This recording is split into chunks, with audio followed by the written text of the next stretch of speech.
Bienvenue dans Pratique ton français avec des histoires. Es-tu prêt à pratiquer ton français et à devenir plus fluide? Commençons. Il était une fois un homme qui avait 7 fils et une fille. La fille était très jolie, mais si fragile et petite que tout le monde pensait qu'elle ne survivrait pas. Pourtant, ils décidèrent de la baptiser immédiatement. Le père envoya rapidement l'un de ses fils à la source pour chercher de l'eau, mais les 6 autres coururent avec lui. Chacun voulait être le premier à remplir son pichet, et dans leur précipitation, ils laissèrent tous tomber leur pichet dans le puits. Ils restèrent là à se regarder, ne sachant que faire, et aucun d'eux ne voulait rentrer. Pendant ce temps, le père commença à s'inquiéter et se demanda pourquoi les garçons mettaient tant de temps. Sûrement, pensa-t-il, les 7 doivent être en train de jouer. Lorsqu'il ne revint toujours pas, il se fâcha et souhaita qu'il se transforme en corbeau. Presque immédiatement après avoir prononcé ces mots, il entendit un bruit de croassement au-dessus de lui. En levant les yeux, il vit 7 corbeaux noirs volant en cercle. Il se sentit triste de voir son vœu se réaliser, mais ne savait pas comment le changer. Il essaya de se consoler avec sa petite fille, qui devenait chaque jour plus forte et plus belle. Pendant longtemps, elle ne sut pas qu'elle avait des frères, car ses parents n'en parlaient jamais devant elle.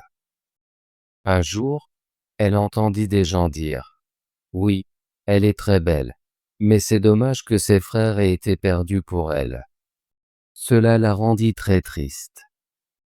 Elle alla voir ses parents et demanda si elle avait des frères et ce qui leur était arrivé. Ils ne purent plus cacher la vérité et lui dire que c'était la volonté du ciel et que sa naissance avait causé cela involontairement. La petite fille pleura chaque jour ses frères et sentit qu'elle devait tout faire pour les ramener.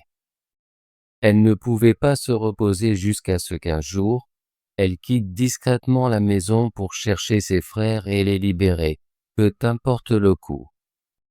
Elle ne prit qu'une petite bague de ses parents, un morceau de pain au cas où elle aurait faim, un petit pichet d'eau pour sa soif, et un petit tabouret pour s'asseoir quand elle serait fatiguée. Elle voyagea loin et large jusqu'à atteindre le bout du monde. D'abord, elle s'approcha du soleil, mais il faisait trop chaud et lumineux, alors elle courut rapidement vers la lune. La lune était froide et dit « Je sens de la chair et du sang qui s'approchent. » Elle s'éloigna donc en hâte et finit par atteindre les étoiles. Les étoiles étaient amicales, chacune assise sur son petit tabouret. L'étoile du matin se leva et lui donna un petit morceau de bois en disant « Tu auras besoin de ça pour déverrouiller le château sur la montagne de verre où vivent tes frères. » La petite fille prit soigneusement le morceau de bois, l'enveloppa dans un tissu et continua son chemin jusqu'à la montagne de verre. Lorsqu'elle y arriva, elle trouva la porte verrouillée. Elle chercha son morceau de bois mais réalisa qu'elle l'avait perdu. Que pouvait-elle faire maintenant? Elle voulait sauver ses frères mais n'avait pas de clé pour le château. Alors, cette brave petite sœur sortit un couteau de sa poche et se coupa le petit doigt, qui était juste de la bonne taille pour la clé. Elle mit son doigt dans la porte, et celle-ci s'ouvrit. À l'intérieur, un petit nain s'approcha d'elle et demanda « Que cherches-tu » ? « Je cherche mes frères, les 7 corbeaux, » répondit-elle. Le nain dit « Mes maîtres ne sont pas à la maison, mais tu peux entrer et les attendre. » Pendant qu'elle attendait, le nain prépara leur dîner et dressa 7 petites assiettes et 7 petits verres. La petite fille prit une petite bouchée de chaque assiette et une petite gorgée de chaque verre, mais elle laissa accidentellement tomber sa bague dans le dernier verre.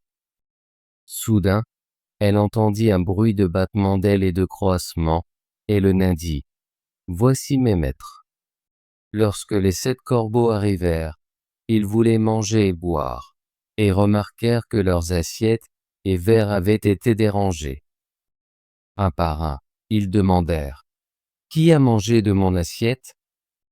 Qui a bu de mon verre ? » Ils croisèrent tout et devinèrent.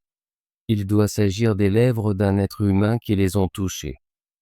Lorsque le 7e corbeau atteignit le fond de son verre et vit la bague, il la reconnut comme celle de ses parents et dit : « Oh, si seulement notre petite sœur venait, nous serions libres. » La petite fille, qui avait écouté derrière la porte, courut en avant.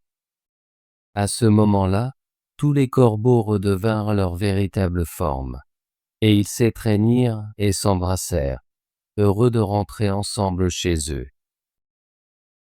Bravo! Veux-tu pratiquer ton français et devenir plus fluide?